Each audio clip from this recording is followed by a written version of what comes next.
Hi, my name is Charlie Price, lead designer at Liquid Entertainment, and today we're going to be talking about the gods in Rise of the Argonauts. In Rise of the Argonauts, Jason has four patron deities that watch over him over the course of the game: Ares, Athena, Apollo, and Hermes. And each one of those gods has sort of its own individual demeanor and attitude. Ares is the god of war, the chariot rider, stout-hearted Ares. Every single time you make a dialogue choice that's aligned with Ares, you're really, again, taking more of that sort of aggressive, confrontational approach. So Ares is about facing your problems head-on, speaking with your fists, sorting things out later. In combat, Ares is the god of the mace. Each one of our gods is aligned with one of Jason's weapons, one of the ones that he wields in combat. And so all the abilities that Ares gives you in combat are helping you reinforce sort of this notion of wading into battle, sort of having no concern for your own well-being and just striding in there, taking a few hits as you go, but you're just going to brain this guy and send him flying. Hermes is a little bit different. He's kind of the opposite of Ares. Hermes is the messenger god. He's the god of swiftness. He's the god of travelers.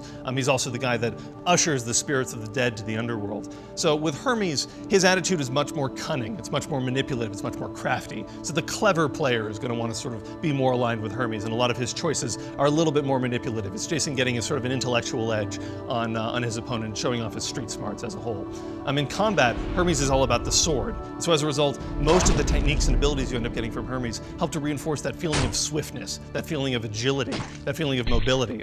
Athena is the god of wisdom, the god of strategy, the god of tactics.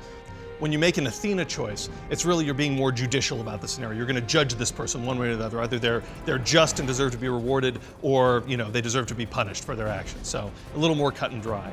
In combat, Athena is the goddess of the spear. That's the domain that she has. And so a lot of her special abilities are more about timing and tactics. A lot of Athena's abilities are about interrupting people, going through, and you can impale and toss people. There's a bunch of cool things you can do with the spear. Apollo is the god of the sun, but he's also the god of knowledge and philosophy and the arts and everything else as well. When you're making an Apollo choice, generally it's more compassionate, it's more empathetic, and in doing so, you show yourself as more of a compassionate king, more of the people's king. In combat, Apollo is the god of the shield. Now, oftentimes you see shield and you hear the term shield and you just imagine it's just sort of something that you're hunkering down behind. Jason's able to use his shield offensively as well. You'll notice there are instances in the game where you can go through and you can impale a guy with your spear and then step forward with your shield and cut off their head. So there's a lot of cool moments that Jason has where he uses his shield aggressively as well as defensively. So that's really what Apollo is all about in a nutshell. Thanks again. My name is Charlie Price, lead designer at Liquid Entertainment. We just spoke about the gods in Rise of the Argonauts. Be sure to go ahead and check it out, fall 2008 on Xbox 360, PS3, and PC.